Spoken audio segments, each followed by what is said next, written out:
नमस्कार दर्शक बंधु आमर ये चैनल को आपन को स्वागत। जदि आपण जने ईपीएफ अकाउंट होल्डर होइछंती आपनक पाखरे आपनकर यूएन नंबर अछि किंतु आपनकर निजर पीएफ अकाउंट पासवर्ड भूली जाइछंती किंबा आपनक पाखरे पासवर्ड नाही तबे जमार को व्यस्त होंतु नाही। आज रे वीडियो रे मु आपण मानकु देखेबी स्क्रीन माध्यम रे आपण माने केमती निजे घरे बसी निजे मोबाइल किंबा कंप्यूटर लैपटॉप रे आपण माने पासवर्ड टिक तयारी करि परिबे। ईपीएफ अकाउंट रे आपण माने लॉगिन करि परिबे। आपनकर ईपीएफ रे थिबा जमा बैलेंस को आपण माने विथड्रॉल करि परिबे। आपनकर पीएफ रो पासबुक रे बैलेंस मध्ये चेक करि परिबे।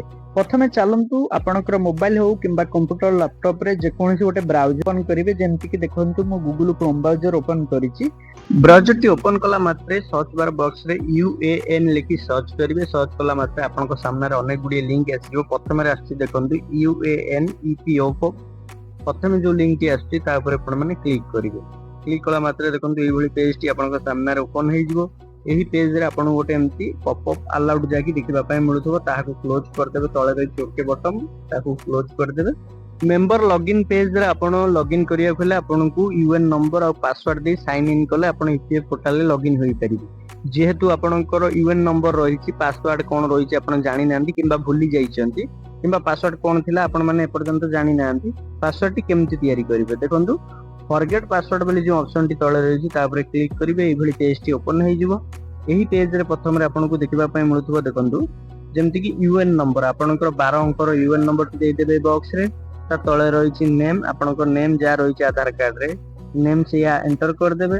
ता तळे रहिछि डेट ऑफ बर्थ आपनकर डेट ऑफ बर्थ जा रहिछि आधार कार्ड रे ताको देखि आपण माने एटी एंटर कर देबे। जेंडर टी को सिलेक्ट कर देबे। मेल फीमेल जा भी हेतबे ताको सिलेक्ट कर देबे। तळे रहिछि देखंतु मोबाइल नंबर आपनकर आधार सहित जो मोबाइल नंबर लिंक रहिछि सेही नंबर टी को आपण माने एटी देइ देबे। देइ सैला पर देखंतु तळे रहिछि गोटे छोटो बॉक्स ता ऊपर क्लिक करिवे। एम्ति राइट चिन्ह हे जिवो।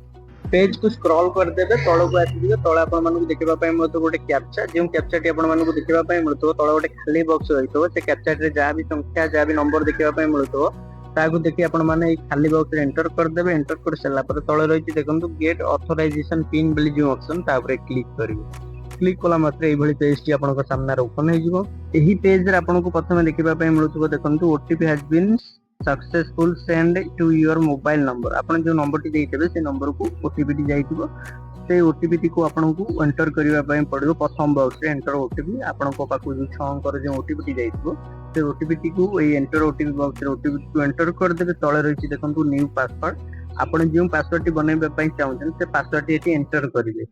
Same password T confirm password box रे एंटर करिवे जाकी आपनको सेई दुई पासवर्ड टी को दुई थरो एई दुईटी बॉक्स रे एंटर करिवा पय पड़िबो। पासवर्ड टी आपण माने जतबेले बनेइबे आपनको हिसाब रे पासवर्ड टी आपण बनेबे किंतु जो पासवर्ड टी बनेबे ता देहरे कैपिटल लेटर रहइबो स्मॉल लेटर रहइबो नंबर रहइबो और स्पेशल कैरेक्टर रहइबो।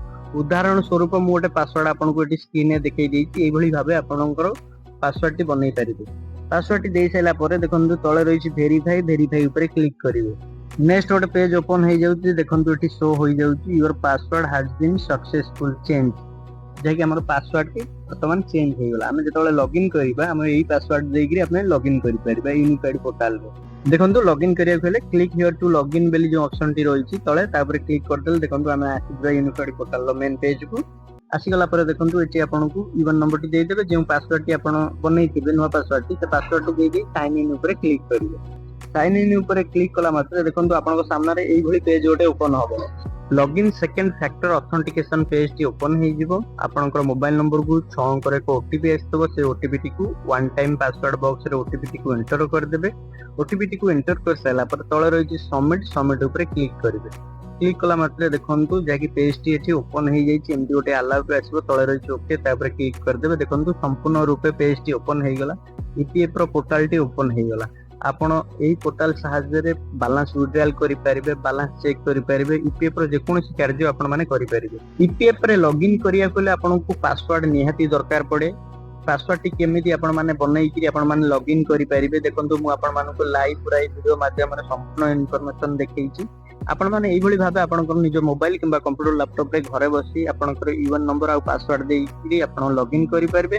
जो मानकर पासवर्ड नाही केमिति पासवर्ड टी तयारी करि परिबे संपूर्ण इन्फॉर्मेशन ए वीडियो माध्यम रे दिया जाय कि वीडियो टी आपण मानको निहाती भल लागितो। वीडियो टी को लाइक कमेंट शेयर सब्सक्राइब करिवे।